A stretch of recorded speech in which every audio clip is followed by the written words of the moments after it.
This is Surfing Through Cinema. I'm your host, Hawaii Harry. Today I'll be discussing the next film for Cinephile Week. From Russian director Sergei Eisenstein, this episode is all about Battleship Potemkin from 1925.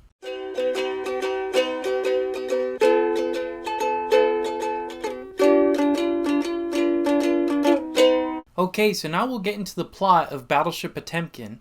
And so, each major scene within this movie is divided into 5 different parts. So we'll start off with the first one, which is called Men and Maggots. And so in this scene, in this sequence, there are sailors on the Battleship Potemkin in Russia. And they're sick and tired of the food that they keep getting because it has maggots in it, it's rotten. And every time the health inspector or any of the officers looks at the meat, they say it's fine. And this just absolutely pisses off Grigory Vakulnichuk. Pardon me, I don't know Russian very well, but he decides to organize a group of men to overthrow and start a mutiny on the ship. And so then that leads into part 2, which is called Drama on the Deck. And and what happens is when none of the men show up for dinner that evening, the captain of the ship orders all of them to come onto the deck, and then everyone who kind of organized the this event, they were all put in front of a line, in front of a firing squad. And just before they're about to shoot him, one of the soldiers who's in the crowd, he says, "Hey, these are our brothers. Why are we going to kill them? We would do the same for them. We would stand up and try to do this for them as well." So then the firing squad turns back, and a battle breaks out between the officers and the main sailors, with the sailors coming out victorious. And now they've, taken over and have the Battleship Potemkin under their control. Unfortunately, though, Grigory, who's the leader of it, he was badly injured during this battle, and he succumbs to his wounds. So then they bring his body to port in the city of Odessa, where they lay his body out in the courtyard for the people to see that he was murdered by, the Tsar's infantrymen. And so this kind of stirs up anger amongst the locals, and then they start to organize together and help the sailors on the battleship. They send them supplies and whatnot.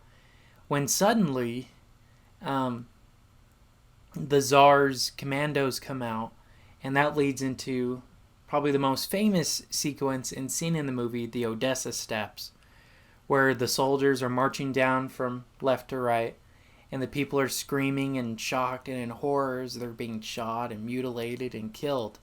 And you never really see the faces of the soldiers. They're all kind of just all blend together as this one moving evil force. Now the 5th part is called One Against All. So after all the locals and civilians were killed, the battleship decides to fire against a courthouse building, and it kills a bunch of the leaders in there.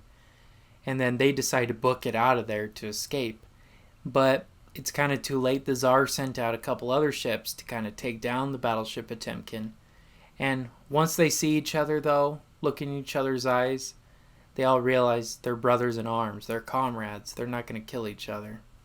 And that's where the film ends, with the Battleship Potemkin raising up the red flag of the Soviet Union, kind of showing that they're together and that they're not going to fight against each other anymore. Alright, but that's the plot to the Battleship Potemkin. It's about a 75-minute long film, so it's a pretty quick one. But it's a really, really powerful, really inspiring film. So, with that being said, I'm going to go on a break real quick. But first, here's a message from our sponsor. This podcast is brought to you by Anchor. If you haven't heard about Anchor, it's the easiest way to make a podcast. Here's how. It's totally free. There are tools that allow you to record and edit your podcast from your computer and even your cell phone. But that's not all. Anchor distributes your podcast for you so it can be heard on Spotify, Apple Podcasts, and many, many more. You could even make money from your podcast with no minimum listenership. Anchor is everything you need to make a complete podcast all in one small place. So go on and download the Anchor app or go to anchor.fm to get started today. Okay, so now that we're back from our break, I'm going to get into my personal views on the Battleship Potemkin. So, first off, the Odessa step sequence is super intense. Like, I've seen clips of it before in my film editing class, but seeing the whole sequence of it, it is really shocking and really horrifying. But at the same time, it was almost beautiful, the use of the montage. And many people only remember this specific sequence, which good reason for it. You see the dark soldiers coming down the stairs and the horrified people and like the expressions they give. It's great, but there's another sequence too that I think should also be discussed, which is earlier on in the film when the soldiers are lined up with the firing squad. It cuts between different points of view and kind of showing everything that's happening at the same time. And I think that was also a good example of it.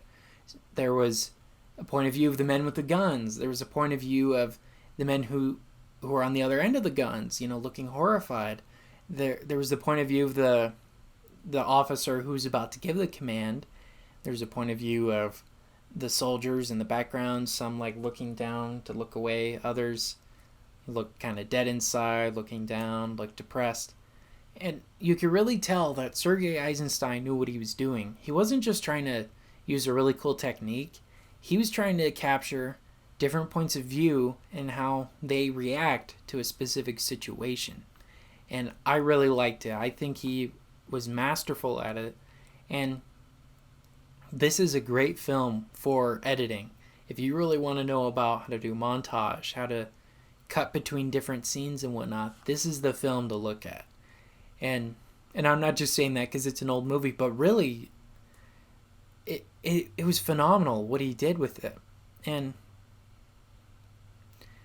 then another thing I really liked, or that I really think this movie needs to be watched by everyone for a couple reasons. One, if you want to be good at editing, this is great examples of editing techniques and what to do. Two, because it shows how easy we really can be provoked to anger and kind of the dangers of that. This is a real true story. This all actually happened. It all happened in 1905 in Russia. Before it was the Soviet Union. This could easily happen today. I could easily see that happening. And so just recognizing that, hey, at the end of the day, we're just fighting about rotten meat, or something as simple as that. But on the other hand, something as simple as that could lead to such terror and destruction and death. And at the end of the day, it didn't matter. Like what they were trying to fight about didn't matter. And they ended up making amends, but that didn't last very long. We know that in 1917 the Russian Revolution happened, the killing of Tsar Nicholas and whatnot, leading to the Soviet Union. So it's interesting to see that. And another interesting point too is this is told from the point of view of the revolutionists, the people fighting against the Tsar's government. And I think they were trying to reinforce that what happened in 1917 was a good idea, and that the people in 1905 who tried doing that were heroes. So it's very, very interesting that movies, especially ones like this one, are time capsules of everything that's going on around them. So it's a fantastic and fascinating film. Personally, I'm not Russian. I'm not communist or anything like that. I don't agree with a lot of what they did. In fact, to me, it was kind of shocking that they were willing to do that. And if you look more into the history of it, Grigori, he'd been attending like revolutionist meetings, and he was planning on a mutiny anyways. He just needed a reason to, right?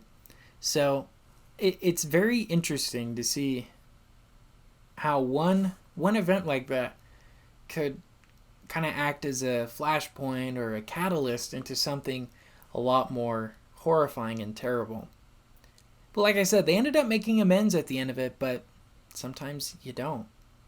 So, that being said, it's a fantastic film. I think everyone needs to see it. If this is the only silent film you ever see, that's fine. Like, watch it.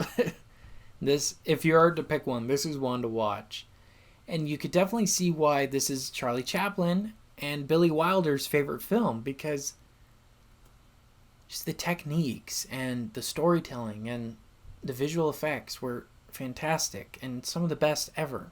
So, with all that being said, I give this film a 10 out of 10 on Letterboxd. I think this is one of the greatest movies I've ever seen, and probably one of the greatest ever made. It really is. And I could definitely see why we keep talking about it to this day. Why movies like The Untouchables would use sequences from this film in that one. It has inspired a lot of movies. Alright, well those are my thoughts and feelings on Battleship Potemkin. Next time, I'll be discussing the next film for Classic Hollywood Week. This being one of the first mainstream monster movies, this episode is all about King Kong from 1933. Alright, well until next time, this has been Surfing Through Cinema with Hawaii Harry. Take care.